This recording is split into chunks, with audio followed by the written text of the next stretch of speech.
Deux individus auraient tenté de cambrioler une maison dans une commune voisine.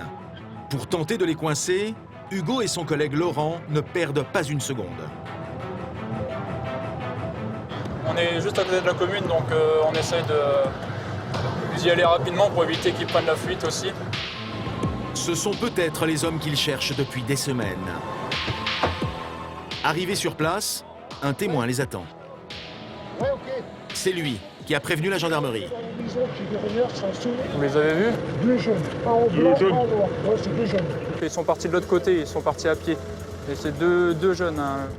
Après avoir diffusé le signalement des suspects à leurs collègues, Hugo et Laurent inspectent la maison autour de laquelle les deux jeunes ont été aperçus. Les propriétaires sont absents. C'est bizarre, c'est qu'il n'y a pas d'effraction. Sur la porte du garage, Hugo a trouvé quelque chose. Ils ont certainement essayé ici. T'avais des traces d'effraction? La serrure a été forcée. Mais les cambrioleurs ont dû être dérangés en pleine opération. Je pense pas qu'ils aient réussi à rentrer, donc l'alarme s'est activée et ils ont pris la fuite. Les gendarmes partent à la recherche des deux suspects. Au bout de quelques minutes, ils croisent cet homme en survêtement noir. Il pourrait bien correspondre au signalement. Vous avez des identités sur vous?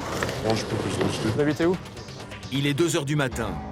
Les rues sont totalement désertes. Le suspect prétend qu'il vient de chez sa copine. On va y aller discrètement, ne vous inquiétez pas. Non, mais il faut nous ramener chez le tranquille. Votre copine, chez qui vous êtes allé ce soir? Vous habitez où? Elle habite où? Ah, la bouteille, oui. Bah, on va les voir. On va les vérifier. Comme ça. On va vérifier. Tu sais, ça va, on va... Non, on va vérifier votre identité auprès d'elle.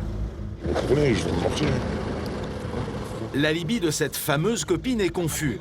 Laurent appelle ses collègues pour faire le point.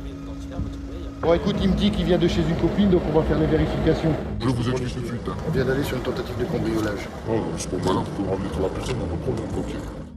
Mais avant, les gendarmes veulent l'adresse de sa petite amie. On va les vérifier, ça, monsieur. Non, mais là, je peux pas me aller chez eux, c'est... En 2 secondes, vous avez les menottes et vous êtes en garde à vue. Le jeune homme refuse de les conduire chez elle. Les gendarmes ne sont pas dupes. Je vous lâche dans la nature. Il ne veut pas justifier de son alibi, il ne veut pas que j'aille voir sa copine qui habite juste derrière la cité. Apparemment, c'est du violon. C'est gros, monsieur. C'est gros tout ce que vous me racontez. Laurent et Hugo conduisent le suspect chez le témoin de l'affaire. Lui seul est en mesure de l'identifier.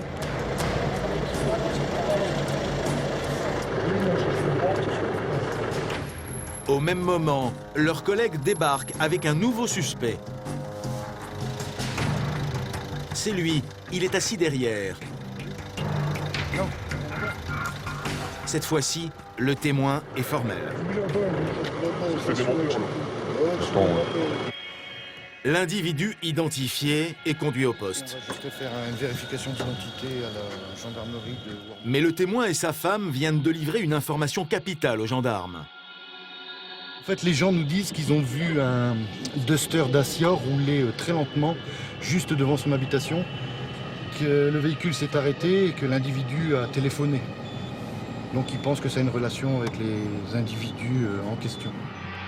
Avec l'aide de l'homme qu'ils ont interpellé plus tôt, les gendarmes se lancent à la recherche du fameux véhicule. Vous sortiez de là-bas. À l'arrière, le jeune homme reste muet. Mais un événement inattendu fait rebondir l'affaire. Volé, à droite. Le LAPI, lecteur automatisé de plaques d'immatriculation, détecte un véhicule volé. Pour Laurent, il pourrait bien s'agir de la voiture aperçue par le témoin.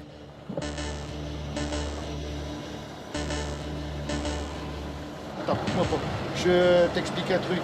Moi, où j'ai chopé le gars, le LAPI a fait un déclenchement sur une voiture.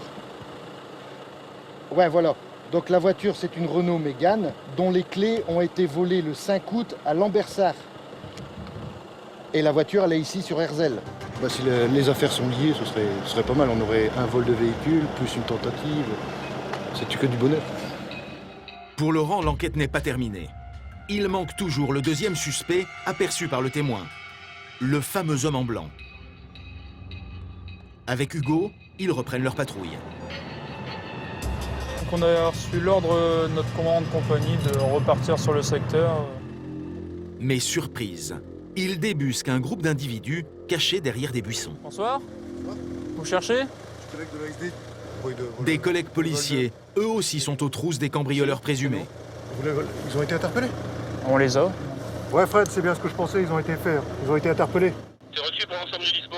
Donc là, il s'agit de la sécurité départementale qui, eux, les attendait au retour à propos de la Mégane coupée rouge. Ça fait 4 jours qu'on est derrière eux. D'accord. Hier, ils ont tapé dans le Pas-de-Calais. Aujourd'hui, ils ont Ils choisi ont de tapé taper où dans le Pas-de-Calais? Les malfrats présumés auraient sévi dans toute la région. Géry. Mazingarbe. Ok. Mazagarbe, ouais. Mazingarbe. Ok, d'accord. Ouais. Grenet. Avec la Mégane rouge? Ouais, la Mégane rouge. Et ils ont piqué un Mercedes camionnette. D'accord. D'accord. Bah, nous, en fait, on avait été appelés pour une tentative de cambriolage. Tentative de cambriolage. Ici. Ouais, ici, ouais, à ouais. Herzl. Mais ce soir, Laurent et Hugo ont été les premiers à intervenir. Les gens que nous, on a interpellés, ce sont des jeunes qui commettent des cambriolages depuis un bon moment déjà. Donc, ils commettent des cambriolages, des homejacking, donc sur le secteur du Pas-de-Calais et sur le nord. Pendant leur garde à vue, les deux individus interpellés reconnaissent les faits. En tout, ils sont soupçonnés d'avoir commis 9 cambriolages dans la région. Ce sont des récidivistes. Ils risquent chacun 15 ans de prison et 150 000 € d'amende.